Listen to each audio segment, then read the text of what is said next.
Michael Keaton. This is Michael Keaton. Michael Keaton supposedly reportedly is in talks with Warner Brothers to reprise his role as Batman, specifically the Batman he played in his first Batman film in 1989, the year of the founder and host of this podcast, me. Founder? Yes, I founded it. I found it under a rock. I actually came up with the idea for this podcast. Oh, we're going to go there. Okay. Anyway, what do we think? I did. I literally pitched it to you guys. What do we think about this? Michael Keaton reprising his role, coming back, being the Batman. Again. Wait. Can I answer like I'm Arjuna? Sure. I think this is great. DC can do something Marvel can't do, and that's the multiverse. The more versions of stuff you can have, the better it can be. So bring back Michael Keaton. In fact, I made this argument 2 weeks ago. You can have Christian Bale. You can have Christian Bale. You can have Michael Keaton. You can have that fat fuck Ben Affleck. All as Batman running around in their own movie. It sounds like you're trying to do like a Mark Hamill joke too, a little bit. I think that's how my brain processes Arjuna. Thank you, Arjuna. You're right, though. That's the argument that I did make a few weeks ago. Warner Brothers is going the complete chaos route. Why not bring Michael Keaton in? Like, they're just throwing rocks at the wall at this point. I mean, yeah. I love it. What else do they have to lose at this point? Most of their movies have been bad. Most of them have underperformed. Go with it, honestly. Let me ask this right now. Who here is not going to watch a new Michael Keaton Batman? Yeah. I mean, everyone here is going to watch that. But he's not getting his own movie.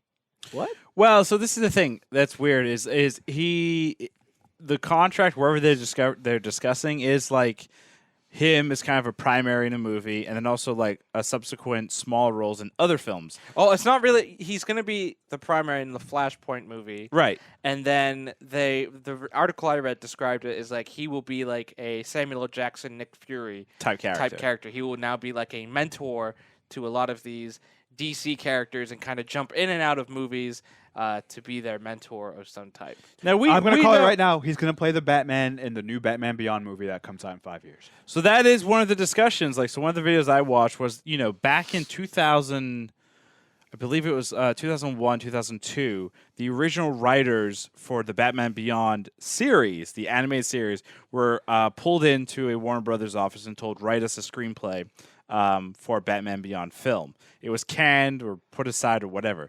Warner Brothers has a script, an active screenplay that they could do.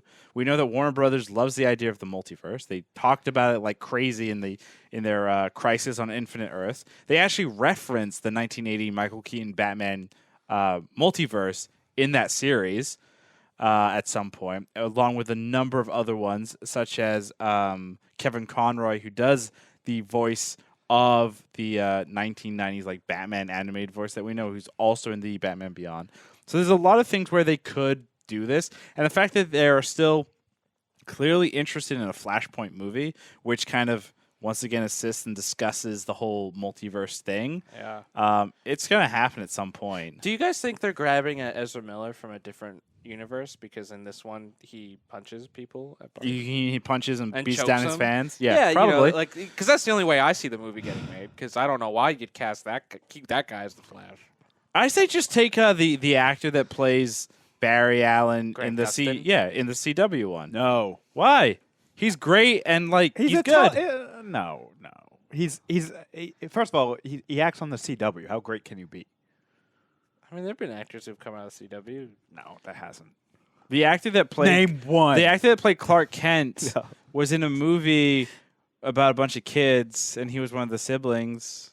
At some point. You're not proving any point. Yeah, I'm not proving anything. But anyway, Michael Keaton, if he comes back as Batman, holy fuck, I think that's awesome. It's a big win. Yeah. It's a great marketing stunt. It makes us all the last 3-4 weeks, DC's been killing it with their news where it's like, oh, we're getting a Zack Snyder cut. We're getting Michael fucking Keaton now. I'm not gonna lie, God, right? Who knows what's going to happen So next. DC is doing everything right as Marvel fans are starting to yawn. Yes. And be like, Endgame, that was the Endgame. And everything now is just, I might tune in, I might not. They're doing exactly what they need to do, which is be different and be interesting. In fact, be eccentric. And they're doing that, which is great. I mean, think about it. When the MCU came out, it was unprecedented to have a connected multi movie type of story, right? And that's the beauty of like Infinity Wars and Endgame, but you can't watch those movies by themselves. You have to watch essentially 20 Yeah. movies before. Right. And it worked and it's great, but then now they're just continuing to do the same thing. People are like, well, you've already done it. Like Yeah. this isn't that interesting. But DC's like, oh yeah, well, don't you want to see 18 versions of Batman run around? Yes, yes, we do. Guess what? We got it. We listened to the Was It Good podcast. Oh we my listened to God. our Junior Ramgo pal where they said, let's get 20 Batmans. It's happening. I did this. You're welcome.